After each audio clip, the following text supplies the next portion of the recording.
I'm sure this is going way back when, when the first automobile was created. Anytime we've had big leaps and bounds in these technology jumps, I think it's better to get in on the ground floor and start to understand it and learn it and become comfortable with it. Because the more, and this is with anything in life, the more that you can understand it and be educated on it, it takes the fear away because you have the power of understanding it. And simply just opening up a chat GPT account and putting some prompts in, why is the sky blue? Can you write me a poem? And starting to understand it. If that's within your work and you want to do it, then do it. You certainly don't have to. But I think it's better to understand where it's at now and grow with it than have the world be growing and then suddenly look back and realize, oh, I really should have researched it more, understood it before.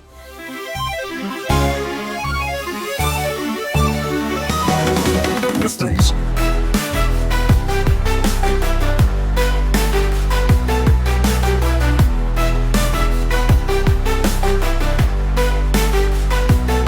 No mysteries.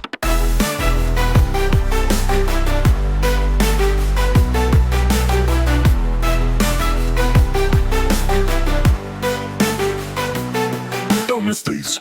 All right, welcome back to another episode here, keeping it real in the film world, tech, crossing all those boundaries here. But today we're going live in tech, talking AI, and we're going to talk about getting clients buying, getting how do we actually persuade and introduce AI, new technologies as technologies increase ever so fast as they are right now.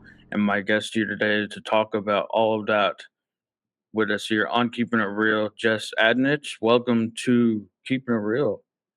Thank you so much. I'm excited to be here. Thank you for having me. Yeah, and just I'd like to just open up with a few questions here. Easy questions. What gets you excited today? What are you excited about today? Well, today, I'm excited to be here and have the conversation about AI. I think that there's a lot of unknowns about it, which can be fearful, make people fearful. But really, the more education that you have and the more that you can research on it and be more informed, the less scary it seems. Yeah, I've been hearing that. I was just sitting on I don't know if you're familiar with like Tony Robbins and Dean Hart, they just did like an AI summit Yeah. and they just planned I was sitting on this last week and they did a bonus one yesterday and I was and that a lot of great stuff from that. But I've been hearing and I've been testing out some theories lately with that when I always myself I like to say it's great. At one time before this week I would say, is it replacing you? I would say kinda yeah. But it's I'm getting more and convinced and getting away from that thinking, saying, "No, it's not replacing you, the best quote I came up with, I'm gonna butcher it, it's replacing wasted time." What's your thoughts to I that? I absolutely love that. Love that because it is true. And I think that we can all kind of equate it back to when computers came out, or even a better analogy is smartphones with digital photography. The fact that we all have really high resolution cameras in our pocket doesn't mean that that has replaced professional photographers. It just has allowed maybe other people to expand what they're doing. And I think also, in a way, elevate professional photographers. But I do see AI as a tool in the toolbox for small businesses or startups to be able to do more with less, responsibly, of course. You definitely need to double check AI in all of the things because it's not perfect. A lot of people think it's perfect and it's really not. Double check, what would you say some other things when you mentioned that? What I have some things, thoughts, but I wanna get your thoughts on you said one of them, double check, but what maybe maybe 2 others maybe? I Some key things? I think that when using AI, let's just go with the text version, right? Because there's so many different platforms that are AI related in terms of generating imagery or video. But when you're trying to get content, just because it's artificial intelligence and it's scraping the web and other resources does not mean that it's always correct. So you need to double check it. And because it's artificial intelligence doesn't mean that it's right emotionally, if that makes sense. It can have some attitude and have some pushback. At the end of the day, it's a computer. We need to bring our human intelligence, our real world life experiences to it because it's learning from us. As scary as that phrase is, it is. So just because it comes back with content in whatever form does not mean that we should listen to it. Yeah, just I came up with a quote that I saw like the last 2 weeks ago. I gave a speech right here in this room in this club where I'm now recording on location here, and I came across this and I spoke about it. I came across a fake scammer on LinkedIn looking for job searches and everything, and it said garbage in, garbage out. Yes. Yes. Yeah.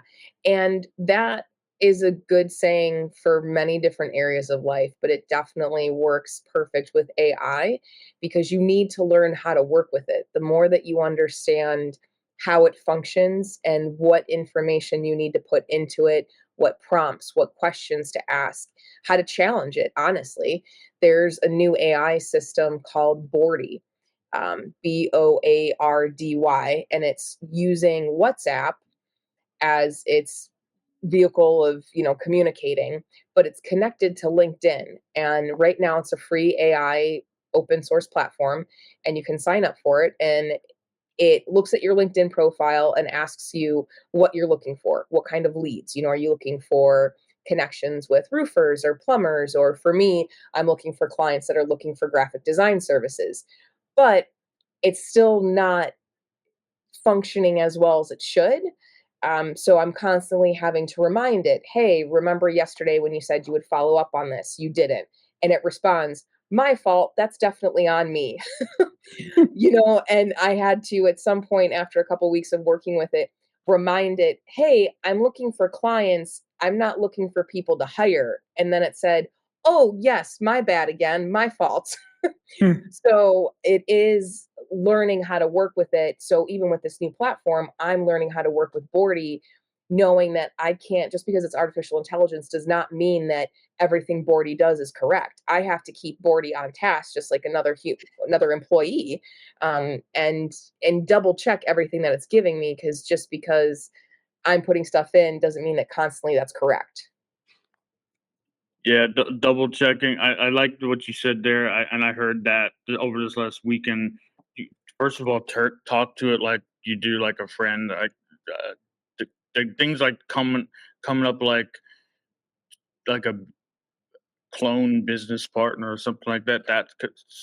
Stuff is popping up, or it's an employee, or it could be like a team of 10 employees, but you treat it like you are as an employee, Yes. And telling the tasks. exactly. And this is going to sound awful because I'm a very nice person and I would never do this in real life. But if Bordy was an actual employee, I probably would have fired him by now, him or her, because not on time. And I told it that. I was like, I wonder how it's going to respond. And it apologized, but it's probably taken a few weeks for it to understand where it needs to follow up and do stuff.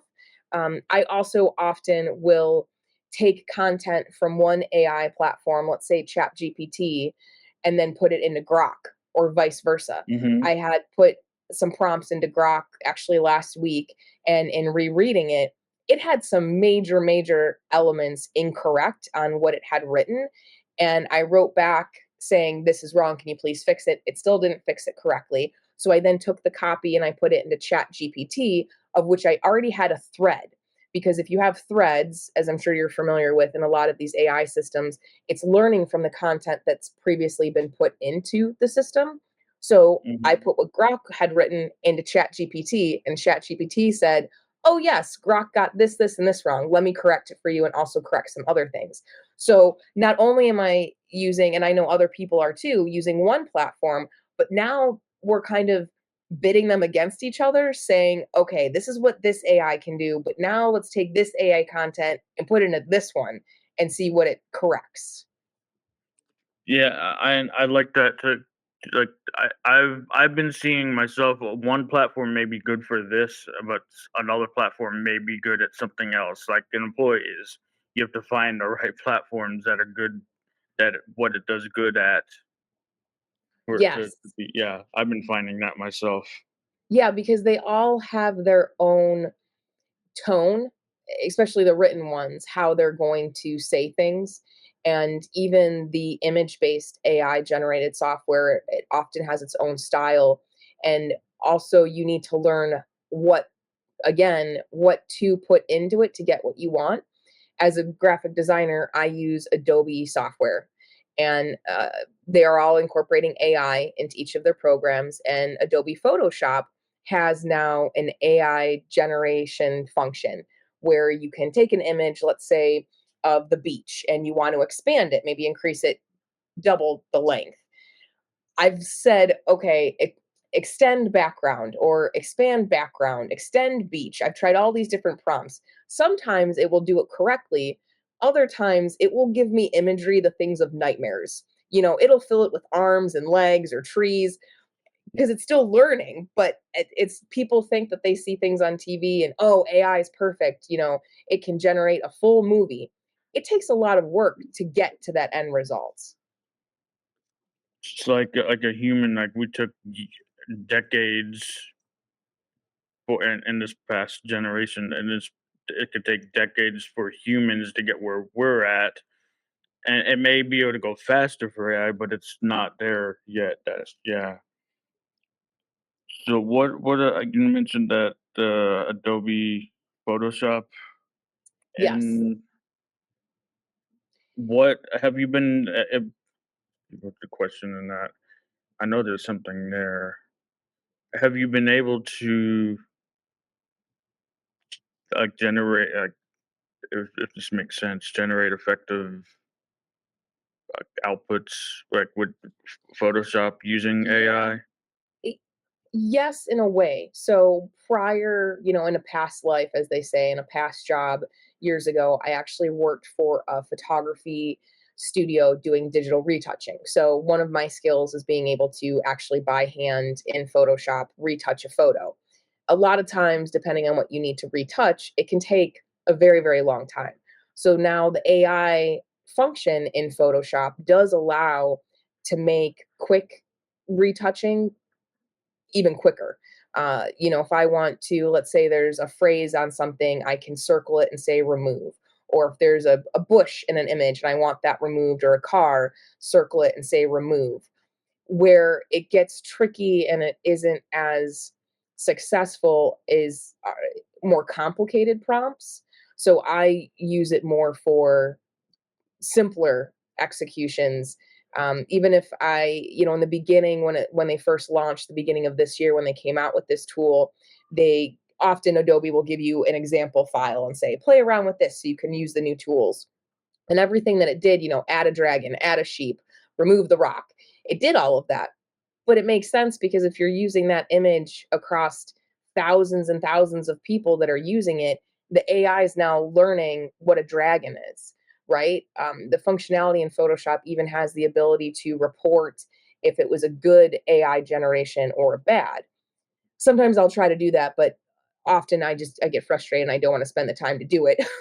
So right now, and it's also up to me, right? I'm there could be someone listening to this saying, "Hey, I use the Adobe Photoshop AI tool all the time and it works great for me." It could just be a lack of a learning curve on my end that I haven't learned to use it properly to get better AI generations from it. I want to like switch gears here now. We talked about some fun, maybe what you just talked about. But what is it's entirely fun right now to play with this new feature. That's what I was wanted to bring up earlier.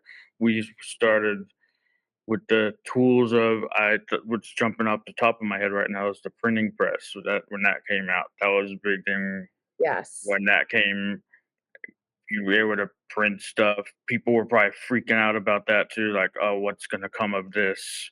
And then TV, color TV, black and white TV before that, radio before that, and then there's this little thing at the top of the show mentioned quickly, the internet back around public consumption 95, around there, Windows 9 net, shout out dial-up, Right? dial-up internet, and Those were then the that days. Y2K, like, the big scare around Y2K, Yeah, I remember that. We all thought the world was gonna end. and now here we are with Facebook, and you mentioned you have to double check AI and social media, like, we're still at a time with social media since just 20 years in, and still there's still people today when they see something on the screen like that, whether it's TV news or Facebook or Twitter, X, whatever, you see it on the screen, you believe it to be true, and that's no different here now with this. Like, just because it generates something, you can't take AI's output to be factual, accurate. It has a lot of mistakes, and it has a lot of trial and error. Yeah, and I'm I think seeing. Oh, go ahead. oh, I was just gonna say it reminds me of, speaking of Photoshop, now that's become more or less a mainstream term for people that don't use it or aren't in the industry. Years ago, the everyday person didn't know what Photoshop was. But now you could be standing in the grocery store and the person behind you is looking at a magazine cover and even a kid will say, "Oh, that's photoshopped." So I think it is also about it culturally and as a society, us having that learning curve to identify what is AI, and a lot of people are very good at it. But of course, AI is going to get better and better where it is going to be so realistic where you can't tell the difference. And that's where we as human beings need to do that critical thinking and say, does 2 plus 2 equal 4, or is this really 5 and a giraffe? Like, bringing that thought process because it is, that is the unfortunate thing, right? The curse and the blessing. Technology can be absolutely a huge blessing and an advancement, but it can also be used for bad. You brought up, black and white TV. Back when photography originally started, photography was the only way that we could get news to different parts of the world. And then once video came out, that drastically changed how, as a society, we took in information and at what rate we did. Now we can get news instantaneously. So instead of asking, is this correct information? We now just assume, oh, it must be correct. But we need to start asking ourselves, okay, yes, I got this information right away, but is it correct? How accurate is it? Because that switch from we're having video of war, even, or information across countries, to now everyday stuff. What is accurate? What is not accurate? Just because you're getting it fast does not mean that it's right. That was And a then, lot of information. I yeah, went down a rabbit hole. Sorry. and then, yeah, I want to get to that in here in a minute to talk about positive negatives, and then that will lead to in the big thing I wanted to was really interested in. But I came across, I heard this education AI program that teachers in schools have begun to use, I guess, here in the Dallas area. I'm currently in the Dallas area, and I forget what it's called. Maybe you've heard of it again too. And if you jogs if it brings up like a memory for you, but it what it does technically, it helps. They were being the teacher or principal was being interviewed about having run this program, and they are talking about, and I actually kind of disagreed with this in a way. They didn't give the answer, but they gave the work, not the answer. I kind of see it, and when I was growing up, I was always good at math. It You can be given the answer, but it was how you arrived at that answer. So like this app, this AI program was helping and showing them the work, but not giving them the answer. I'd be more interested in not showing them the work and seeing how they get to that answer, because that's what it's all about. It's how you get to the answer, like in math, and they're like, like, I don't know if that makes sense at all. It does. I think thank you for sharing that because I hadn't heard about that one. I think that brings up the topic of AI with education because there are a lot of schools, any level, that are having issues with papers being written by students and what is AI written and what did the student actually write. So now you're having AI, whether it be mathematical problems to help them with it or software to write their term paper for them. Now they're coming out with AI to check to see if the work done by the student was created by AI, which is wild. It's very similar to, right now, I think probably, and you might know these dates better than I do because you seem like a very good person with dates and numbers. My brain works better on the other side. Um, that the first generation of people to be born with a smartphone are like driving age right now. And I remember when the smartphone came out, and a decade into it, a lot of well-known influential people in our society, politicians to very, well-to-do business people said it'll be interesting to see what happens with this generation that was born with the smartphone, with this technology. Instead of reading a book to be able to tell I'm halfway through this book, they can't do that with an iPad. And so now we're having students being in classrooms and they're learning and having these tools, having access to them. How is that going to change their development and how they process things and critically think about stuff? So I agree with you that it would be interesting to have that app make them do the work. Because I remember when I went to school, like, not to date myself, like we had to do that on graph paper with like pen and pencil. There were I walked uphill both ways in the snow, not really, like, you know, it was much different. And now with technology, what are our kids actually learning and how are they learning it? That's a whole different podcast though.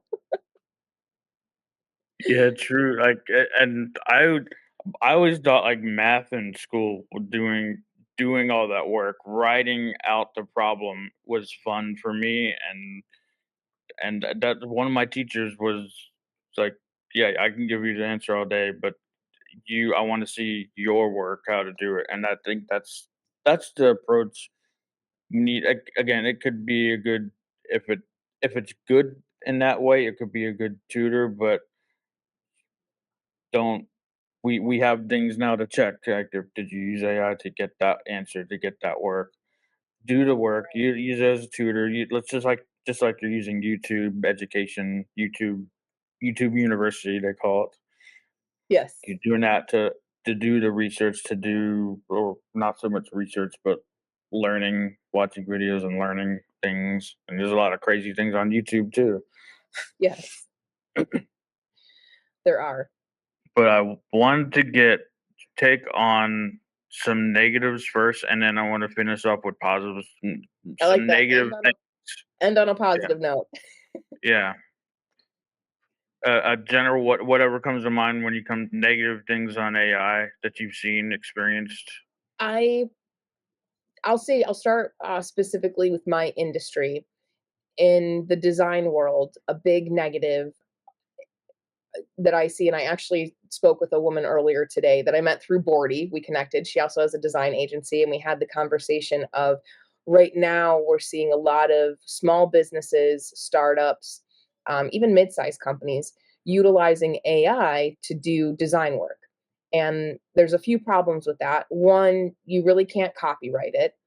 And two, the files that AI puts out, especially ChatGPT, if you're having Chat create a logo for you, it's not going to be high res. When you're doing logo files, you want a vector file, which is a specific format that allows you to make it as big or as small as you want, and it retains the clarity. And when you're using AI, it's giving you a file format that really is only good for digital use, meaning online on your computer. So companies are using these shortcuts or what they think are saving them money or getting the job done faster or getting what they want. But ultimately, when they try to use it in a professional printed piece, a printer comes back and says, it's going to be blurry because it's not the right file. And they're having to spend more money than they would have originally if they just had done it properly. The other side of that is I do think AI is a great tool for a business owner who may or may not be able to articulate creatively what they're envisioning for their logo or a design piece.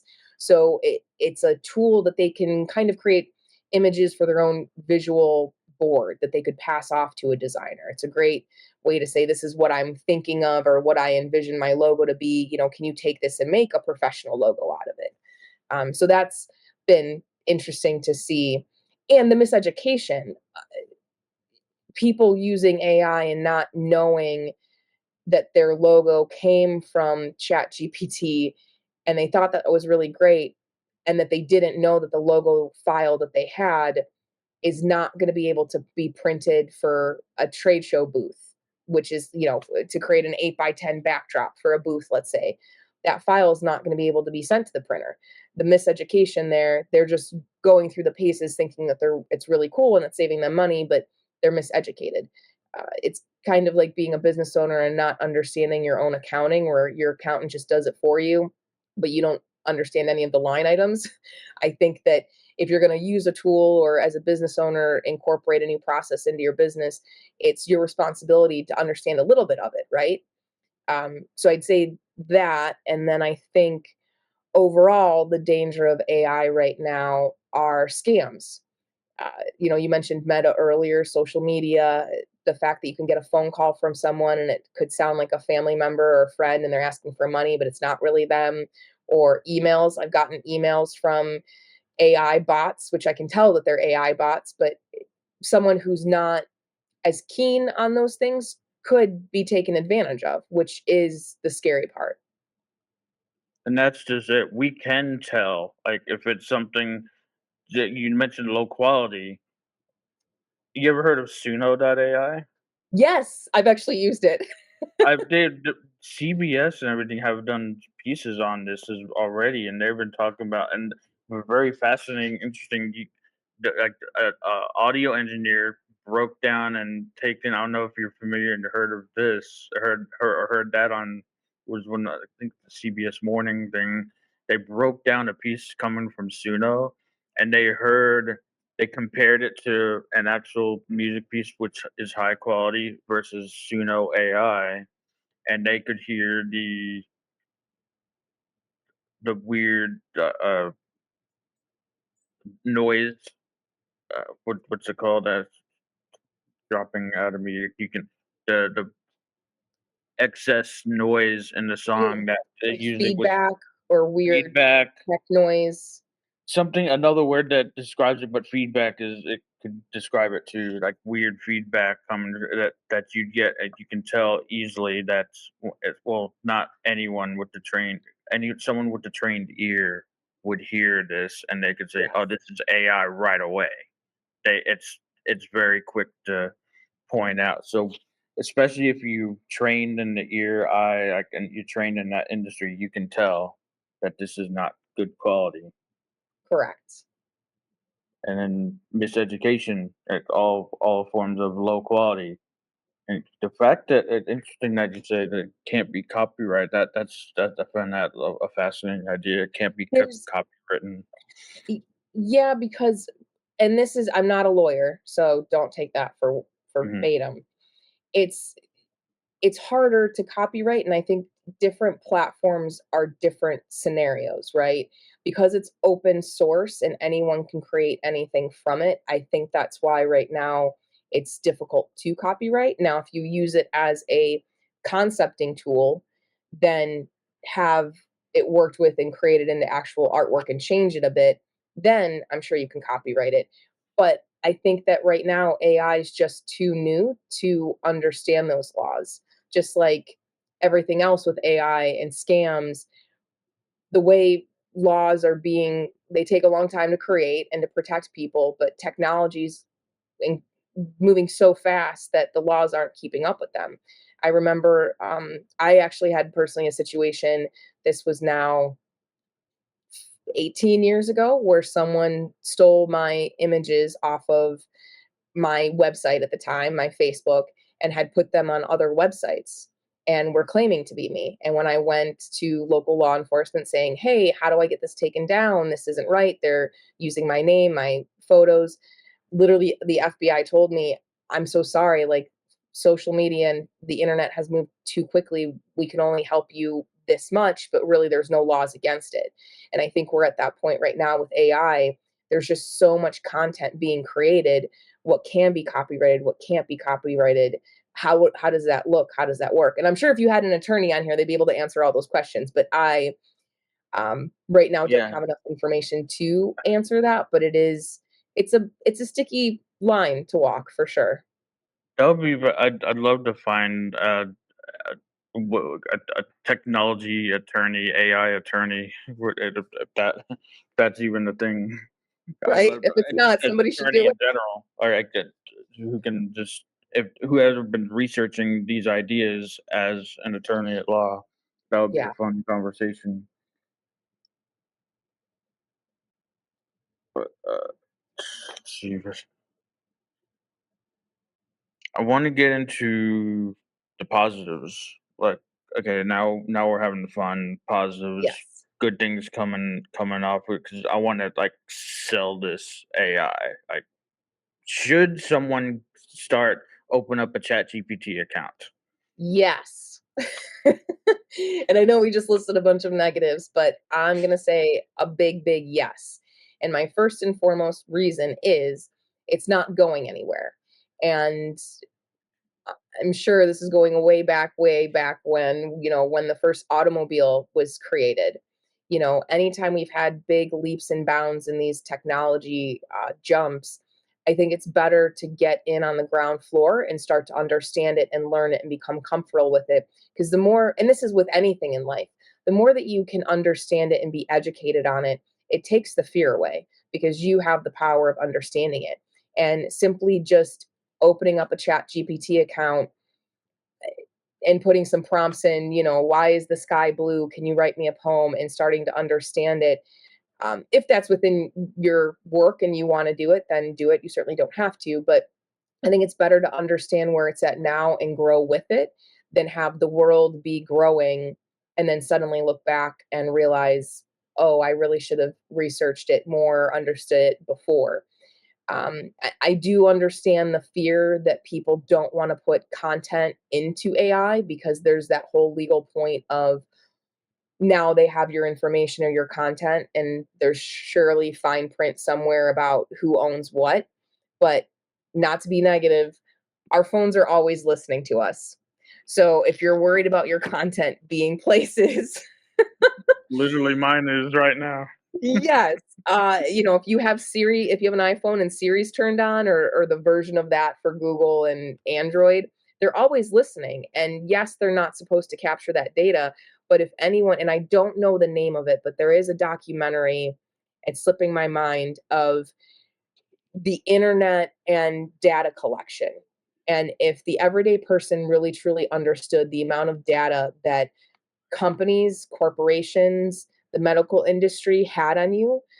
There's reports where they could literally pull up your name line item and find your name, your address, your home, how much you pay for your house, how much salary you make, literally what color car you drive, what make and model.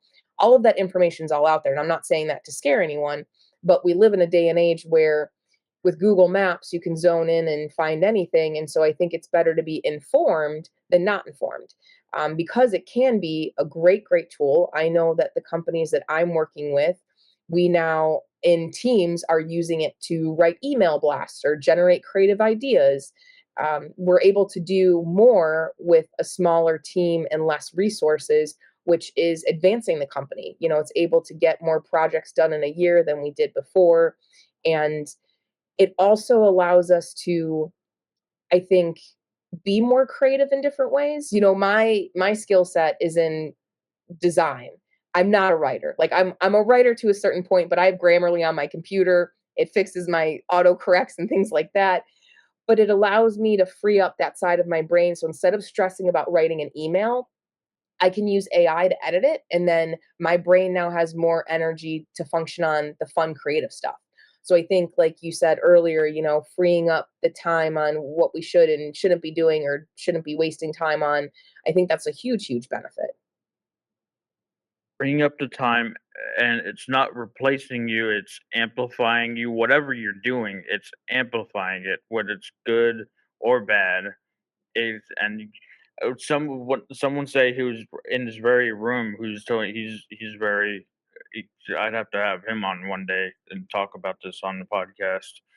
But he always says, and I strongly agree, it's what the people who you have to worry, not what the platforms are doing or the model is doing.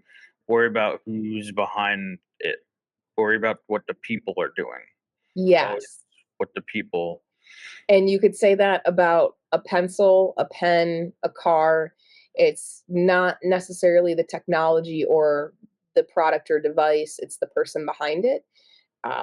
I'm sure that once you and I are long gone, they're going to have to deal with AI robots and whatnot. But I don't think that's going to be a massive thing in our day and age right now. So, right now, I think we use it as a tool. And I will say, too, as a creative person, going to the point of being replaced, there are still a ton of people in this world that value and want to use their brain, as simple as that sounds. And Like you said, yeah, yeah, and I think true. it's bringing us back to, a lot of people said print was dead, but now I think print is coming back because everyone is so tired of digital marketing and email blasts where getting a fun piece of mail, they now want that. So now we're now circling back to that. And I feel that we're doing that with AI where people just want to talk to a human being. You know, Even as far as customer service, you call your electric company and you just want to hit zero until you get a real human being because you don't want to talk to a computer. And I think no matter how far AI comes, we're always going to want to, as a species, as human beings, want to be creative. Who's going to want to go to a concert and hear AI music, or are you going to want to listen to Adele or someone that sings like Adele? Like there's just nothing like that, and I may go to my deathbed being wrong on that, but as an artist and a designer, I think that there's nothing more beautiful than the human mind actually being able to use its creativity, and that's something that, AI can be a tool in to help, but I don't think we're ever gonna lose that. Yeah, going like what's that thing called? It's like a virtual image that like, you see like I think it happened. You see a lot of them already on stages on concerts. It's a Oh, like a hologram? hologram. Yes. Yeah, hologram. Yeah. Like that. Like I came to think a hologram of a singer who could be dead, Like but Michael Jackson? Yeah, yeah, yeah. like you It's want an actual person, and again, we can tell. There's yes. and that one of the speakers in that AI summit, he came it talked about the left and right brain. The right, I forget which is the 50-50 shot at saying which is which. But he Right. said one was the dealing with the more complex things in life, like the biggest complex thing is love. And then the other side, the left side, I think that's accurate, but don't quote me on that, is I get them mixed up too. about thinking about how to work and solve co- complicated issues like technology that can be solved. Like a complex thing is like a football game. You can never predict the outcome of a football game. That's a complex thing Yeah, to solve. It's very going to be very hard even for AI to solve and predict like a sporting event. That's right. complex. So complex side and then complicated side, which is actually easier to solve with a Yeah, little work. definitely. And I think, the 2 sides, I always think about the 2 sides of the brain as one's more like systems and logic, and the other one is emotions and aesthetic. Like you have one side of the brain where people Oh are really yeah. good at math, like you are, and then the other side of the brain where someone's a musician. They just see and process things differently on on different sides of the brain. Who like to see one-sided, a perfect example, TV show, bring up Star Trek, Captain Kirk and Spock. Yes, One, two, like, would both of them separate are, like, kinda half each other, but two of them combined make it whole. I love that. Yeah, they make a super brain. And then I always like to say, yeah, AI is gonna help you, but still pour in your heart into the AI. I always like to say Yes, that. yes, I like that. You should make a 'Cause T-shirt of that. Pour your heart in the AI. AI doesn't have your heart.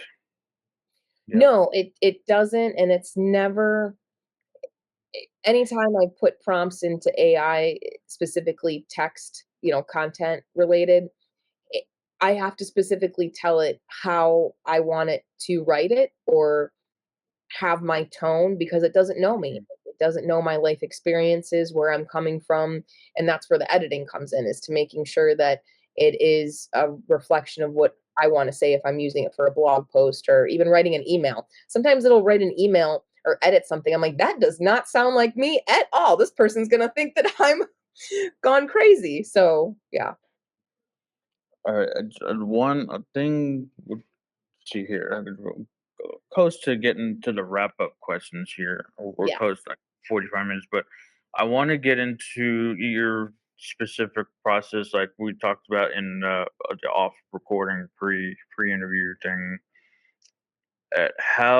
What is the best practice you find to enroll or entice someone to start? I know we talked about a lot of positives too, and how it can be fun. But how do you like walk me through? Like, someone's coming in, like, I don't know if I want to do this. What would you say to them? Well, first, when I meet with clients, I like to understand obviously their product or service and how they're running their company internally. Meaning, if they're a solo entrepreneur, are they doing all the things? Are they outsourcing, meaning having a third party help with certain areas, or even having a nephew or niece help, a neighbor? How are they handling getting the marketing and design tasks done? And if they aren't doing them, if they were to do them, how would they approach them? And we figure out, what can they take on, because any marketing initiative, I explain to people, it's like adding a new task to your everyday life. If you want to start making your bed and going to the gym and drinking more water, you don't do all those things at once because you might potentially set yourself up for failure. Maybe you start with drinking more water and you do that for a month. You get that into your routine. Then you start another task. So I decide with them, what is within your bandwidth and your time frame of your weekly schedule that you could take on or add to your team. And then we find, okay, if you want to start email marketing, well, what does that look like? And what are some tools that we can do? And then I'll demo them for them and say, hey, this is what I would do if I were you. And here's the process. And it eases them a little bit by being shown how to use it, because I think a lot of the fear comes from the unknown of, I don't even know how to start. It's like looking at a blank sheet of paper in a sketchbook. What do I draw? But if you have someone holding your hand, like learning how to drive a car, this is what you do, then it takes some of the fear away and they become a little bit easier with it. And I then set them up with maybe some tasks to just play around with. If they know that whatever they end up getting out of AI, whether it's an image or content, it doesn't have to be the final piece. It takes the pressure off, right? Like, I'm just going to set up a Grok account and I'm going to ask it some fun questions and play around. Then there's not that pressure of, oh, I'm going to be graded or my customers are going to see this. It's just me learning the platform, becoming more familiar with it. And it's just a step by step process, just like learning to walk or do anything else. You just do one step at a time. I love that one step at a time, and I loved what you said there. Like, it hit me like as getting into like video editing. Like, you're never really done. Like, as a video editor, you're never like, when is when I talk graphic design. When are you really done with a graphic piece? I guess when your client likes it the most, right? Or like, when is it really finished? When is it really done? What? what is the criteria to be done and finished? That is I you know what? That is such a good point because often if I'm designing stuff for my own company, sometimes I just need to walk away. I heard this comedian one time do this bit about a woman who was waiting for her date to show up, and she got all ready and she did her makeup and she did her hair, but then the date kept taking like longer. He was running late, and by the end she just kept doing more makeup, more hair, and she was like, by the end, after like waiting for an hour, I had body glitter, my hair was bigger, like I should have just stopped. So sometimes it's better to just stop and walk away before you end up with the big hair and the body glitter. Like, at what point are you adding the fluff, and what really needs to be there, what doesn't necessarily have to be there? Yes, exactly. But all right, this is I had a fun conversation so far. We were able to go 45 minutes here and start wrapping up. But I want to get into like where you are, like where do you hang out on what's your favorite platform, AI platform, and then what's your favorite platform of like connection, social media connection. Yeah, so I use Chat GPT for a lot of business content, and I use Grok actually for a lot of personal stuff. Recipes. How would you maybe plan this vacation, or what are local stops that are going to be in this city that I'm traveling to. And then for social media, I personally I'm on Instagram and Facebook, and also LinkedIn. So I'm on all three. So yeah, definitely. I'll link up for anyone interested in wanting to connect with her and leaning more into graphics and AI. I'll link Yes. that up in this episode here. And I definitely myself, I like Grok. I like ChatGPT. I like to use Gemini as well. And Yeah. I haven't tuned into it yet, but Claude, I want to like test around with that too. Yeah, that's on my list to get to as well. I have some friends that are big fans of Claude. But I want to get into like start wrapping up here. See if I can get within like the hour. I can, and sometimes I go over and everything, which is fine. If we have Yeah.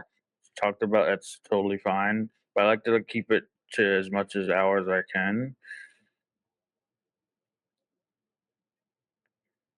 Left me for a minute. Okay. First question. So with everything with the phones and our digital devices we have in our pockets, to from those to just being on a computer to for like all this emerging technology coming out now that has come out, maybe for future technologies even, for knowing what you know now, what are three lessons that you have to give to someone to how to deal with technology right now? Oh, wow. That's a really good question. I would say don't be afraid.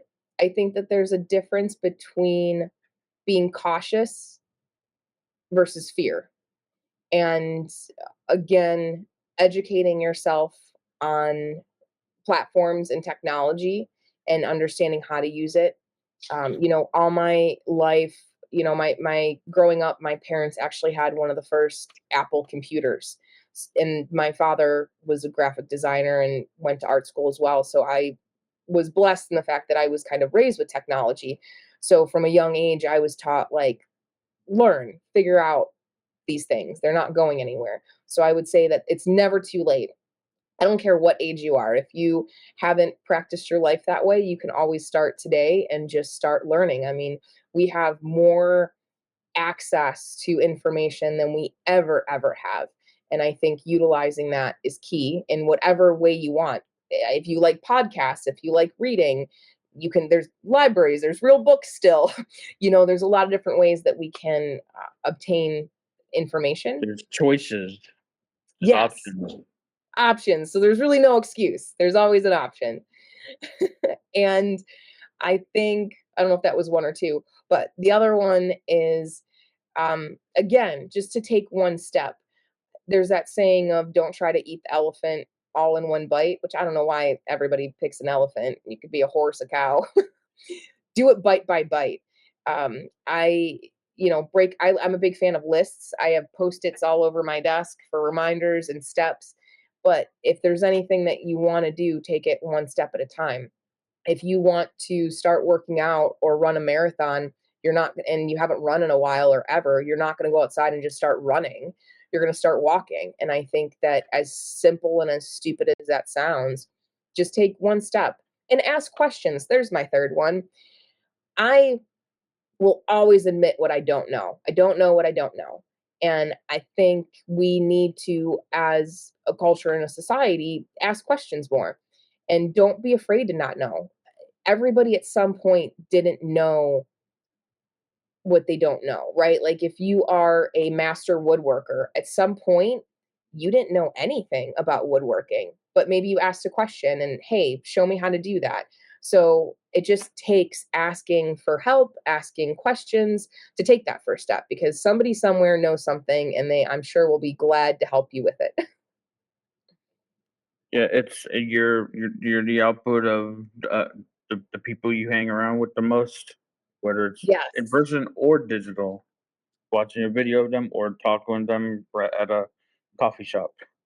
Yeah. Yeah. It's amazing how we are influenced by everything around us, even down to, if you watch the news too much, which the news isn't really news anymore, it's just a lot of, whatever news station you listen to, the news can be really negative, right? If you listen to the news every single day, streaming all the time, that might feed into you. If you have a friend who's really, really negative, that might turn your mentality. So, what you water the garden with is how the garden's going to grow. Yeah, and just a short thing on the news, like 20 minutes here and you're done. Like, because Yes, you watch it the rest of the day, it's just a loop. it is. It is. Yes, 20 minutes tops, and then go on to something and learn how to do something new. Yeah, just okay. What do I need to know? Not I don't need to listen to it every Ev- time part of the day. Exactly. But like, did we leave anything out here? Did anything that I didn't mention that you would like to mention here? Not that I can think of. You've asked really, really good questions. This has been a lot of fun. I think that more And people should talk about AI, because the more that people mhm, talk about it and share information, I think it's going to help everyone understand it more, and it's not as foreign as what everybody thinks. yeah, and then once they do, they'll realize it's not replacing, it'll amplify their thinking. One thing you mentioned, lists. I like to ask for lists from AI, and then I choose from that list. If I don't like them, I ask for another list. Yes, correct. No one can you this is what was it? Eleanor Roosevelt said, "No one can make you feel inferior but yourself." So, like, no one can make you replaced except for yourself.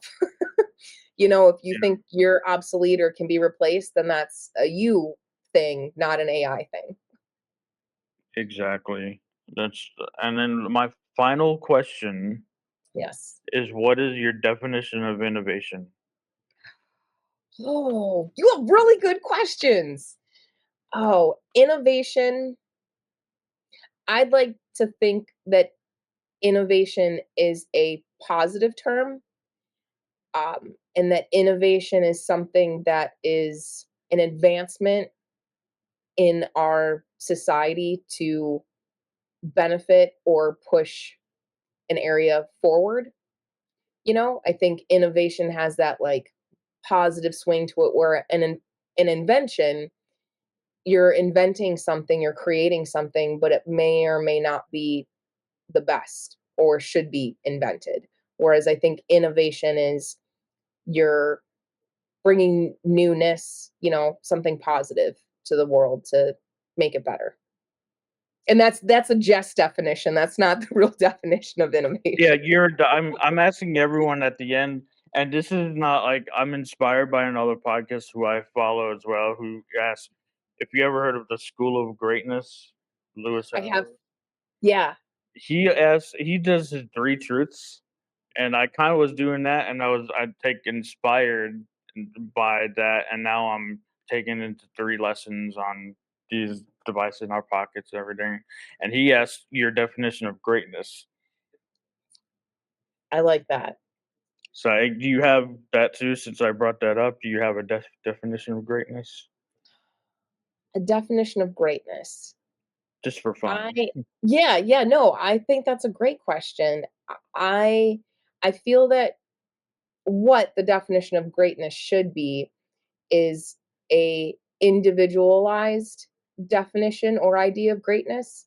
I think that we need to find within ourselves what makes us great and own it. We're all different people and we all have different skill sets, Own it, and I like that. yeah, and you know, I've often heard, some people say, "Oh, well, I'm just a mom," or I don't have kids, I just have my career." Well, no, you have a lot of different things in life. If you are a parent, that's a beautiful thing. If you do have a business, that's amazing. If you don't have a business, you could be a great employee, you could be an amazing friend. You could be impacting people around you and you don't even know it. So I think we all need to have our own definition of greatness. And I recently heard the quote, and I'm probably going to butcher it, but that happiness is not something that you can make. It's an outcome. And I think that if you have a positive definition for yourself of what greatness is for you and what that looks like for you, that means that you're happy, right? Like if your greatness is like getting up every day and fishing, then like you've reached the ultimate greatness, right? Like you don't need to run a marathon and win first place. It's individualized. Internal. I Yes. I lived that, like, moving to Dallas, like, everyone I had a family here at some point, then they moved away, then they came back, then they moved away again kind of, and moved a little further down. But the point is they moved away, and for a period of time, I was left alone, and this is what I, like, would say. I was left alone in the city that I hated, parentheses, sports related, city that I hated, and I realized if I could be happy here, I could be happy anywhere. So I kind of Yes. love that about happiness. I love Yes, because happiness internal. is internal. It's how you are like mentally, emotionally, physically. It's not a place because you're you're you and you can travel anywhere, but the constant is you. So if you're not happy here and here, then no matter where you are, you're not going to be happy. So I Yeah, like that. that's great. I always love if I could fit it in shouting out "School of Greatness" because that's where that started to come from, and I'd start if it wasn't for that, I probably would have gone down, like, a dark path, but it got Yeah, my mindset up, going, and got me starting this podcast for a year after that, which is still going. I love that. But you took the first step in listening to it. Press And look at record, you now. Now listen you have to your own it. podcast. I would listen to that podcast. I actually love listening to myself too. Now, I don't know about watching myself on screen so far, Oh, but I'll none get of us there like one that. day. But I do love listening to myself. It's weird, but I love. I'll hear my Brooklyn accent at times, my New York accent, not Brooklyn, Texas accent at times. Right. A little bit But of I mix had of fun. everything. Thanks for this interview. We're just about at the hour, and thanks. It was so fun. And look to have back on again in the future too. This was fun. Yes. Yeah, no, this has been great. I really appreciate you and thank you for having me on. This has been a blast.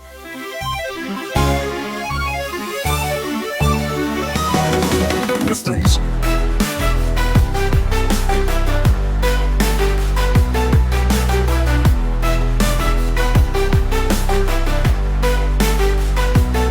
No mysteries.